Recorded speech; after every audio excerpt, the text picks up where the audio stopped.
So I'm a man now. Like you? No. We are not men. We are more than that. The responsibility is far greater. And you must be better than me. Understand? Say it. I will be better.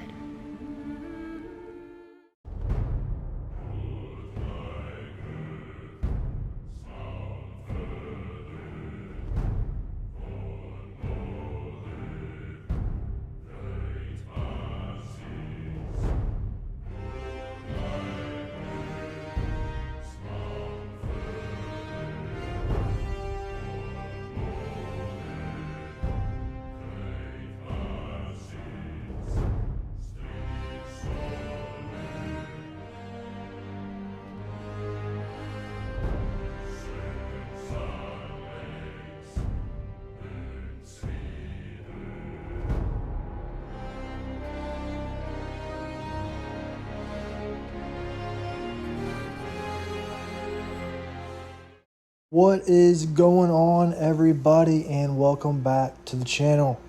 In today's video, it is the first video, a part of my first time finishing series, where I want to go through and talk about my experience finishing the games that I do finish in 2025 or whatever year I finish these games in. And today, we're going to dive into God of War 2018. Been working on this one for a minute. If you went back and you watched the first What I've Been Playing episode, I talked about it there, my thoughts there. That was about 3 weeks ago. And I haven't made another one of those videos, so stay tuned for that. But I've been working on finishing and platinum in this game, and finally, about a week ago, as of recording this, I did it, and now I have a lot of things to say and a lot of thoughts about the game that I want to go through and talk about. So in today's video, I'm going to go through, talk about the combat, talk about progression and story and all other things that go along with this game. So before we do that, though, I want to dive into my background with God of War. In these videos, and also in my review videos that I do plan on doing, I think it's important to give you my background with these games, because you'll know where I'm coming from with my thoughts. If you know, maybe he's never played God of War before, or if he has played God of War before, he might think differently based on, whether or not he's played the original games or not. So that's what I want to do in these videos, because I think it's important. Whenever I hear somebody talking about a review or a game that I've already played before, and they might have some different thoughts than I do, which is fine, they might have a different background with the series or the game itself. So my background with God of War is, in the last year, I got a PlayStation for the first time, really, and started playing all the exclusives that the platform offered. The first one I wanted to dive into was Uncharted, and then I dove into God of War. I'd always heard so many good things about God of War. It was right up my alley, and I loved them. God of War 1 had a fantastic story. It set the tone. God of War 2 is still so good. Probably my third favorite out of the three, but then God of War 3 just turned everything up to 11 with the story and the combat and the abilities and the moments in the story. So all within a year, within the last year, I have played all 3 God of War games. So I've experienced the first part of this story moving into God of War 2018. So I was so excited to get to dive in to God of War 2018. So that's my background with the series. I've played all 3 games within the last year, so they're decently fresh on my mind. But with all that being said and the background now given to you, I want to dive in and talk about my thoughts on God of War 2018. Just a quick disclaimer, this video will have story spoilers for God of War 2018, but it'll be in a specific section of the video. I will let you know beforehand, right when we're about to get into story spoilers. I'll let you know where to skip to if you don't want to hear the spoilers. If you just want to hear the story free spoiler part of the video, then you can listen to that, and then you can skip ahead to where there's not any spoilers. I just wanted to let you know about that. The first part of the game I want to dive into and talk about is the gameplay / combat. There's a lot going on in God of War 2018 compared to the original games.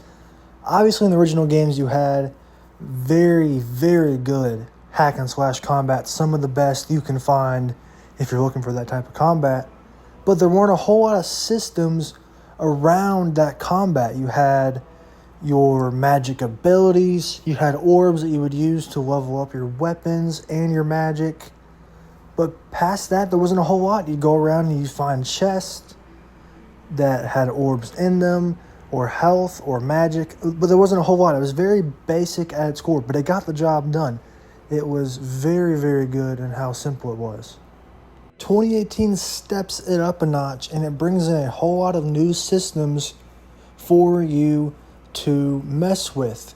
You have 2 weapons throughout the game, but now you have, instead of your magic abilities, you have runes that you find throughout the world and while you explore.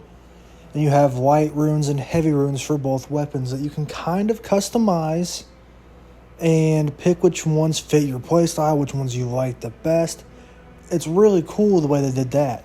And also there are executions. You have light, heavy attacks for your weapons, as well as a talisman that you can use. There's a lot of different pieces to this combat system, and it's very modern. That's what this game is in its gameplay. Very, very modern. And what I mean by that is it takes health bars and damage numbers and dodging, parrying, rolling around, light attacks, heavy attacks, blocking. It's a lot of what you see in action games like the Souls games, stuff like that. And it works. It does work in this game. I think that it feels very good once you get the hang of it. The parries get going. You see the dodges. You get the red circles from the enemies that tell you that you can't block this, you need to dodge. Or the yellow circles that tell you that you can parry this attack, you can dodge it. And I think it all works really well in this system. When you think of God of War, you think of violence. And while this game is not as violent as the original games are, it still can shock you with how graphic and how violent that Kratos still is, even as an old man and a father.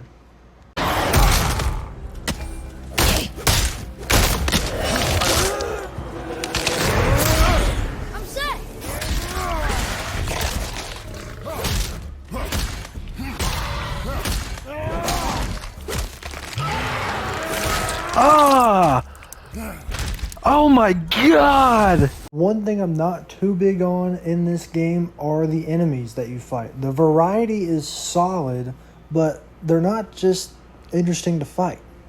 And some of them are fun to fight. There's a couple in there that I could say are fun. But you'll fight the tassel worms, you'll fight wolves, you'll fight ogres. There's a good amount of variety, but the enemies that you fight aren't very interesting to fight. And the one thing I can say is the bosses kind of get repetitive. Not even just kind of, they do get repetitive. You'll fight ogres and soul devourers, but they just have different skins on them. They've changed up the fights just a little bit, but they're basically the same fight throughout. And I noticed that throughout the game when I was playing, that there were a couple of unique boss fights, but the main boss fights you would find with the ogres and the soul devourers were just the same fight, reskinned. The thing I want to touch on in terms of the combat is the difficulty. I played this game on normal. That's usually the difficulty that I choose to play on, and it was a very good experience with the difficulty. It wasn't too challenging, but there were definitely some challenging parts that I had to retry a couple of times. And in terms of difficulty, one thing I do want to touch on is the Valkyries. There's a whole side quest line that goes along with them and discusses them. I won't talk about that, but the fights themselves were a lot of fun to figure out. Challenging, definitely, but figuring out the different movesets they have was very rewarding when you figured it out and you finally took them down. And then that last Valkyrie fight, everybody knows that's taking on that fight. That fight is no joke. It basically combines all of the abilities that you've seen from all the Valkyries throughout and combines them into one fight. It's a long fight. It is probably one of the toughest things I've had to do in a video game, but it was very rewarding to finally take down that boss.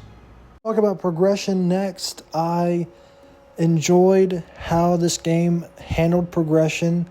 In the original game, it was done at a very basic level. Like I said, with the combat, you would level up your magic abilities, your weapons, with orbs that you found, and that was basically it. There was nothing else to it. In this game, now you have a power level that goes up, and I'm not sure what the max is. I got it to 8, but I know you can go to 9.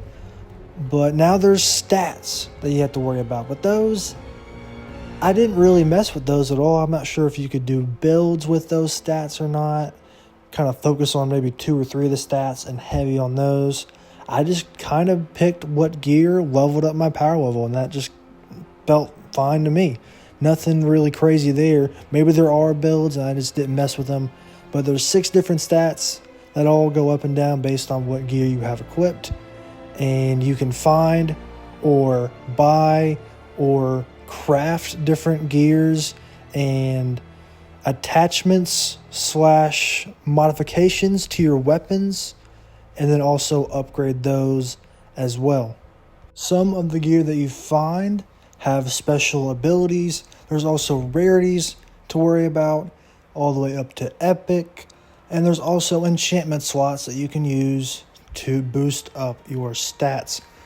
It's a very basic system, but it's a modern basic system. Like a lot of games have these stats that you follow, but I feel like a lot of games do more with those stats than this game does. Whenever I played through it, I didn't really notice the stats a whole lot, except for the power level. That was the thing that I was trying to increase the most when I was playing through it. But progression did feel good. I did feel like I was getting stronger as the game went on, and I found better gear, upgraded my gear. You'll end up in the world looking for resources that you can use to craft and buy and upgrade your gear. You also have your skill trees, which you can use for each weapon, which you can also use for Atreus, your son, and his abilities. Also, your shield has its own skill tree, and your rage, which is also back from the originals, which is also really fun to mess around with. I didn't touch on that in the combat section. All of these you can build up once you level up enough. Use XP that you get from combat encounters or by completing story missions or side quests.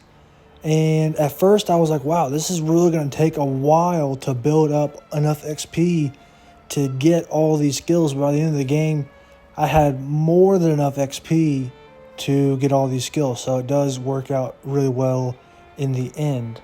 So overall, I thought progression in this game felt good. Nothing world class, nothing out of this world, but it takes the original games a step up. It modernizes the progression that you see in a lot of other games with skill trees, with stats and numbers to follow and a power level. It's solid, it's good, it gets the job done, and it felt good to progress. So that's all you can really ask for.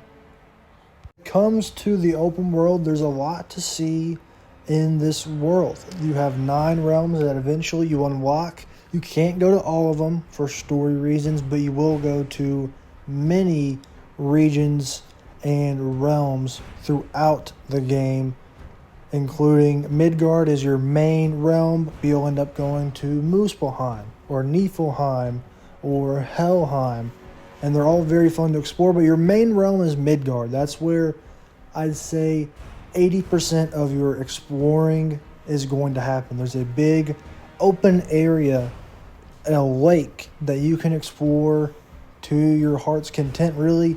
A bunch of different islands that you can find. You can look and maybe find some side quests or find some hidden chests.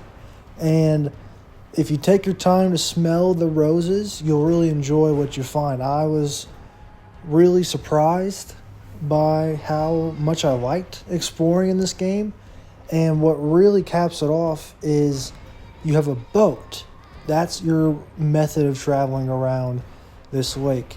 And it's you, Kratos, and your son Atreus, but eventually in the story you'll find your third journey buddy in Mimir, and he'll tell you stories while you're traveling around on the lake from point to point. And what's really cool is, you'll hear a story, he'll start a story, but you'll get to an island and he'll go, how about we just finish this later? Or he'll have some kind of voice line to transition into going onto an island. And then when you get back onto the boat, he'll be like, oh, where were we? Stuff like that. Really cool, small detail like that, where he'll just tell you stories like campfire stories about the world and the universe and all about Norse mythology. It's really cool. Mimir, you never told me what happened with the stonemason's son. Hrimthur, son of Thamur. After completing his father's masterwork, the Great Wall of Jotunheim, he thought of nothing but making the Aesir pay for their crimes against the giants. Once he longed to fight Thor, but tragedy had brought wisdom to Hrimthur, and cunning. He observed that Asgard's walls were half-built and shoddy, for no Aesir god could be bothered with such tiresome labour.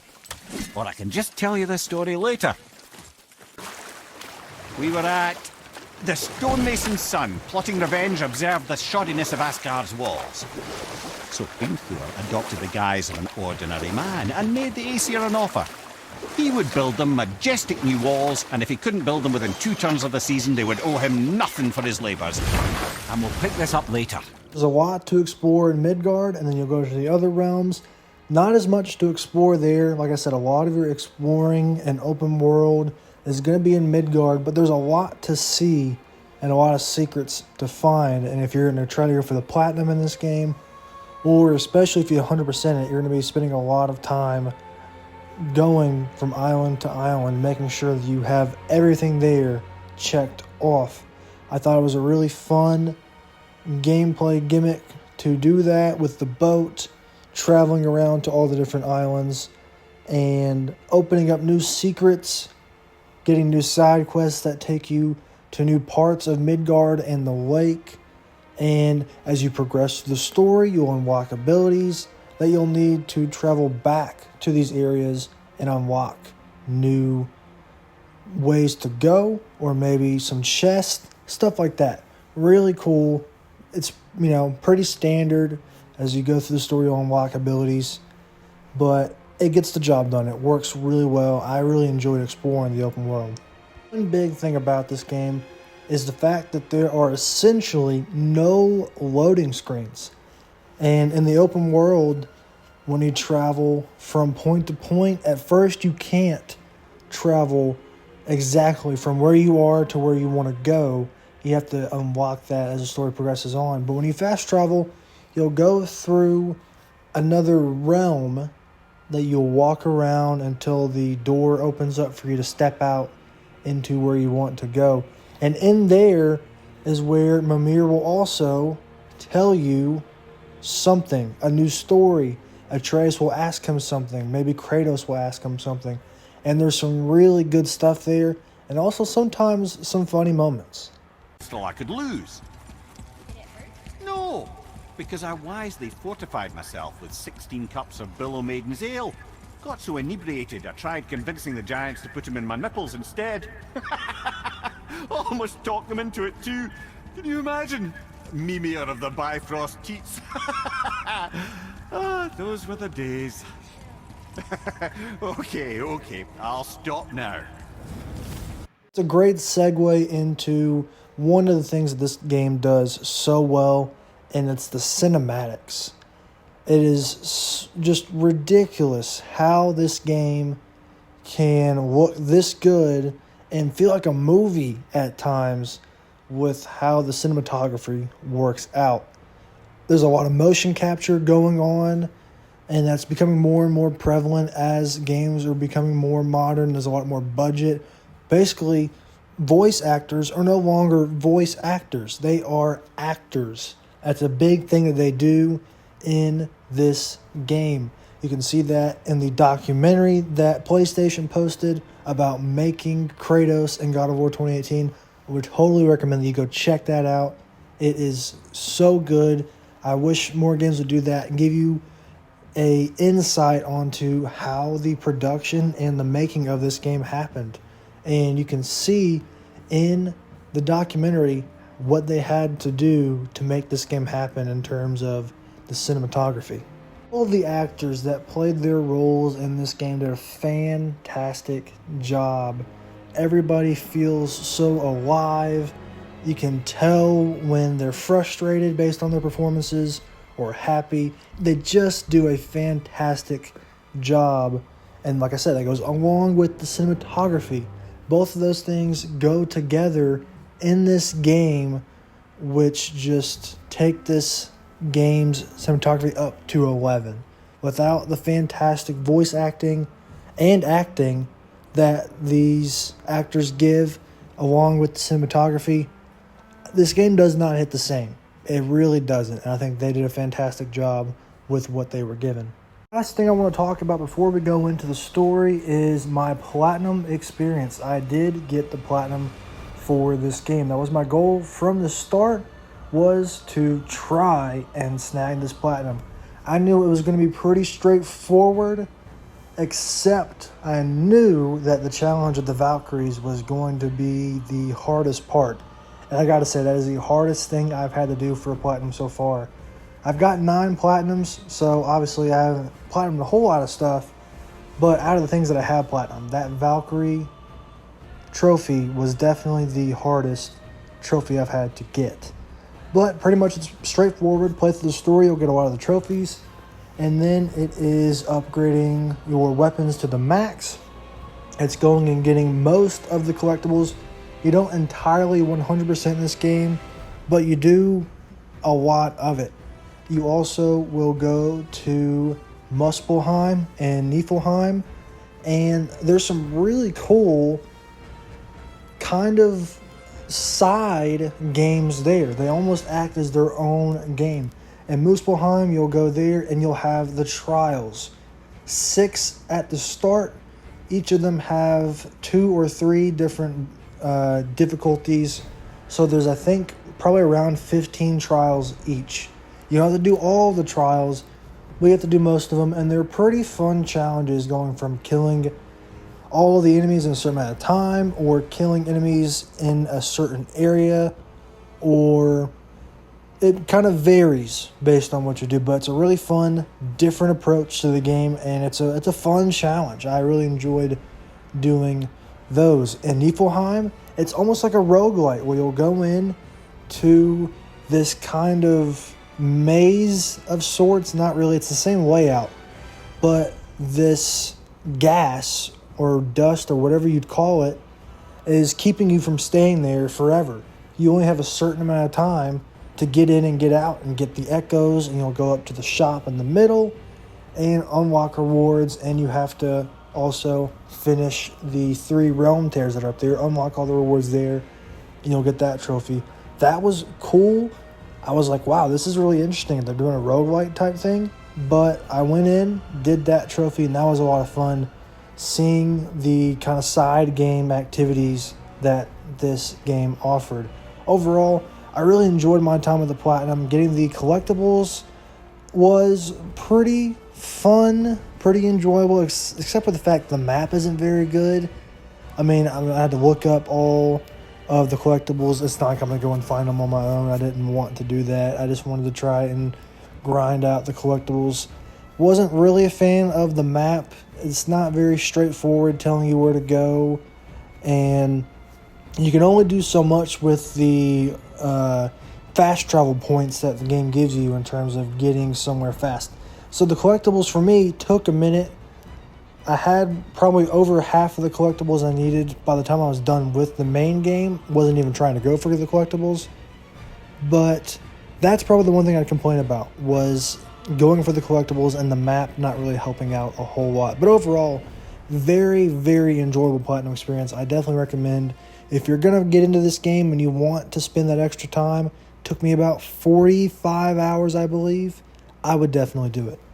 Now we dive into the story, and man, it is the best part of this game. I thought the original games had very good stories. The first one probably being my favorite. The third one also being very good. All of them were great. But it never really took the turn that this game did.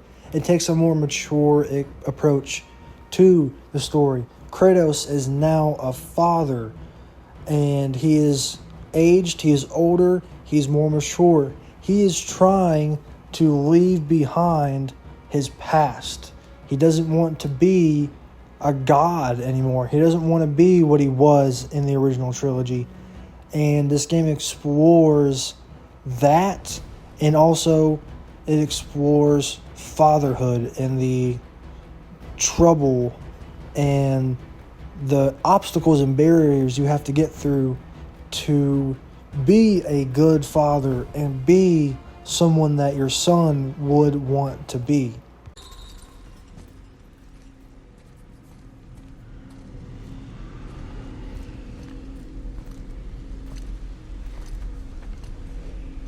Boy.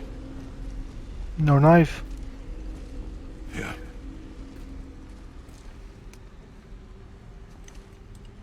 On the day you were born, I made 2 knives, mixing metals from my home and from this land. One for myself, and when you were ready, one for you. Today is that day.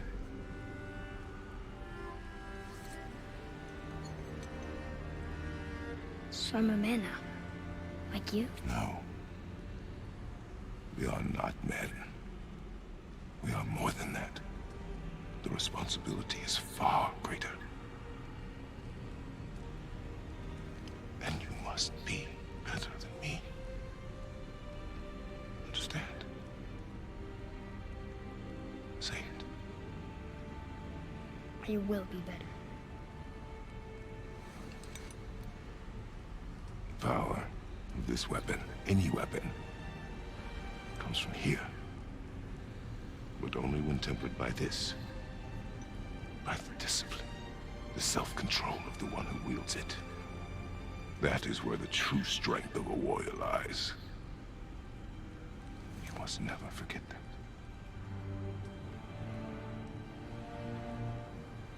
Good then. Come. Tackles so many themes that I think are important. One of those, like I said, with Kratos trying to escape his past, is not leaving behind your past, but using your past to be a better person.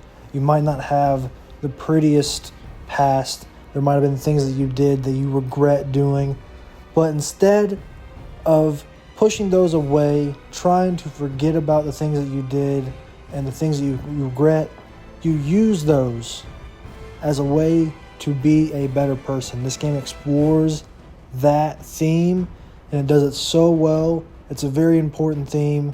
When you do things you regret, use those as a way to grow and avoid becoming what you were. That's what this game tackles, that theme, as well as fatherhood.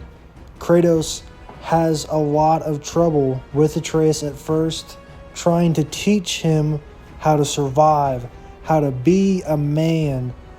And Atreus at first is very skittish. He's a very shy kid.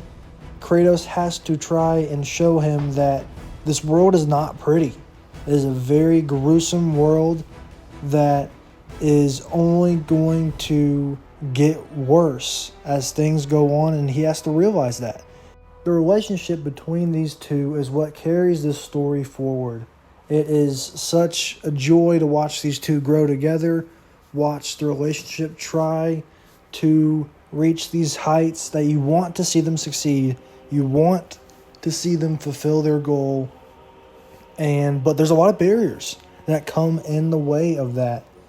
A lot of emotions, story moments where you see Atreus go in a different route that Kratos has trouble with figuring out if that's who he wants Atreus to be. And sometimes even Kratos sees himself in Atreus, but not in a good way. They have to figure these things out. Kratos has to be a better father. And that's a big theme in this game, along with the past theme, is fatherhood. Can Kratos be a good father figure and a good role model to Atreus and turn Atreus into the man that Kratos wants him to be? The last theme I'll touch on is the theme of loss. Faye, who is Kratos' wife, Atreus' mom, has passed, and her last wish was for her ashes to be spread on the highest peak in all the realms. And throughout the story, you'll see the struggle that Kratos and Atreus face with loss. It's a very hard thing that everyone is going to have to experience in their life, whether it be a loved one, a close friend, a pet. There are a lot of ways that people can experience loss, and is one of, if not the toughest feelings and emotions to deal with. And that's what these two have to experience and go through as they move on in this game. They want to fulfill her wish, but that does not come without a lot of sadness and grief and anger, all the emotions that you feel when you lose somebody, and it tackles that theme very well. All three of the themes that I talked about, there are a lot more. Those are the three main themes I took away from my time with God of War and talking about escaping the past but using it to benefit you in the future, fatherhood, and loss. All those themes take this story to a new level. Here is the disclaimer I was talking about in the intro. I'm going to be talking about spoilers for the story. I won't talk for long, but I do want to give my thoughts on what happens throughout this story and where it might go from here. So I'll put a timestamp on the screen. You can skip to that to avoid all the spoilers. Talking about the story more in depth and what actually happens, I really enjoyed all the characters that you run into. You run into Freya, you'll run into Baldur, and Thor's sons, Maggie and Modi. All of these characters I thought had a really good impact on the story. And I really thought Freya was a very good character, and how she kind of feels what Kratos feels in terms of trying to be a good parent. And how later on in the game you find out that Freya is indeed Baldur's mom, and how they have a really bad history behind it. And also how Odin is really just hyped up to be this big god, like the Zeus of the Norse mythology, and you never see him, but you just feel his presence throughout the entire game, of how he's talked about and how he is really in charge of what is going on in the realms. And Thor also is a lot like that as well. Obviously he's not as big of a presence as Odin, but you can just tell that he has a lot riding on his status and what people think of Thor. He sends his sons Maggie and Modi to go after you, and that is where you get to where Atreus comes in and becomes such a big part of the story, when Kratos eventually knows he needs to face the truth and tell Atreus that he is indeed a god, and tell him of his past. I know you overheard my talk with Freya. You think you understand, but you do not.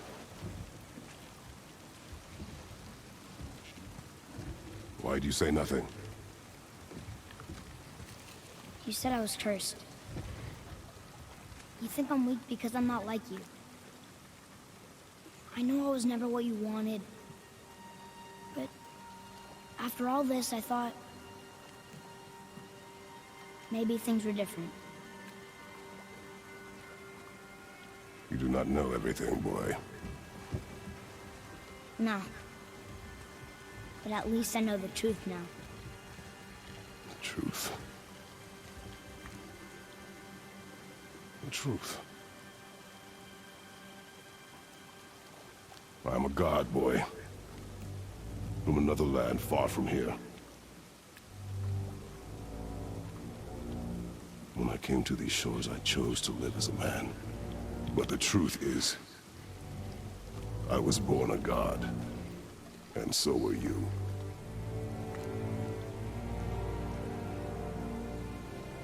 Boy, have you nothing to say?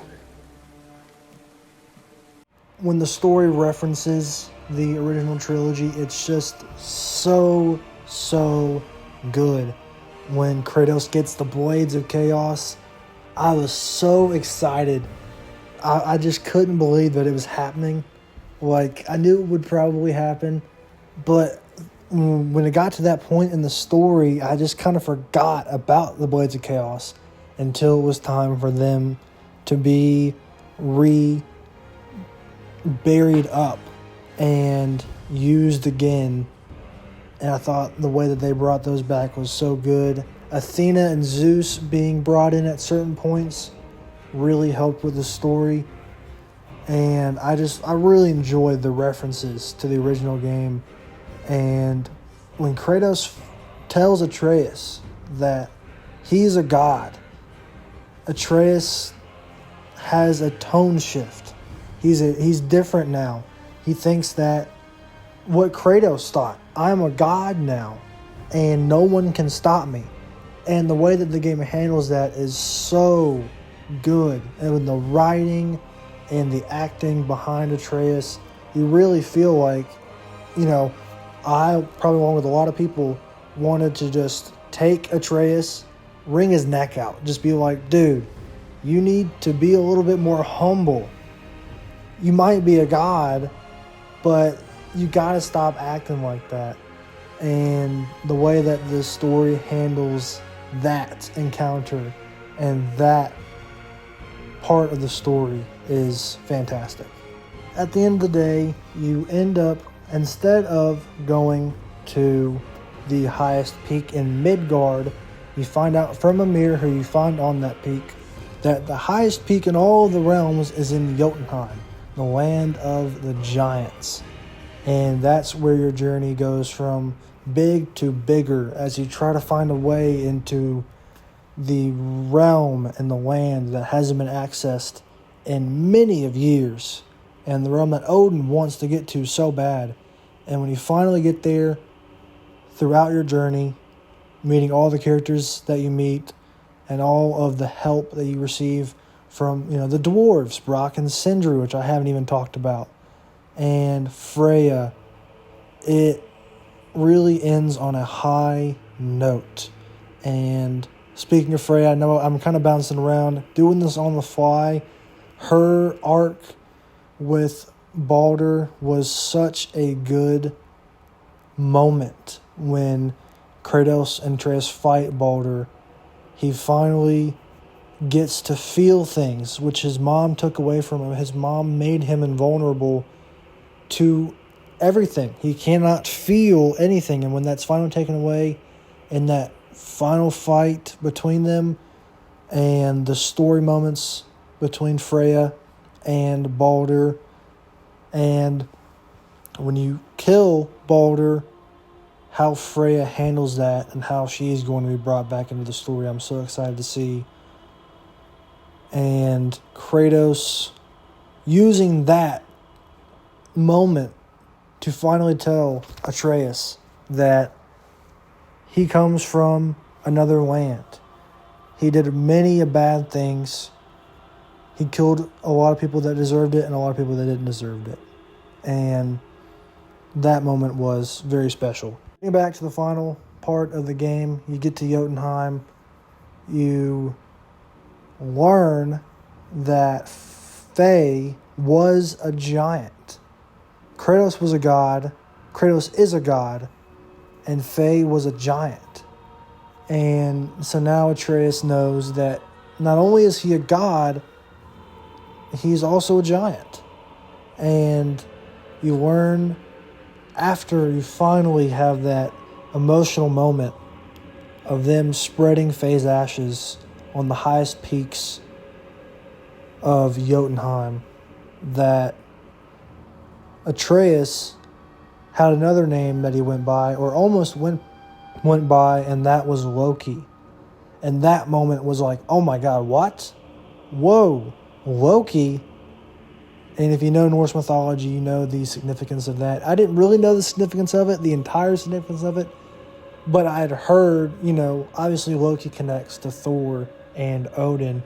That is a big reveal that happened, and it was so much fun to learn about the Norse mythology in this game. I thought that was a fantastic approach to the game, going from the Greek mythology to Norse mythology, and how the story wraps up.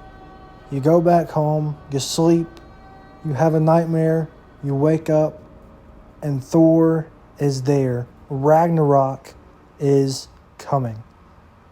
The story, fantastic in this game, and I cannot wait to see where it goes in the sequel. So that'll be it for the video. That was my first time finishing God of War 2018.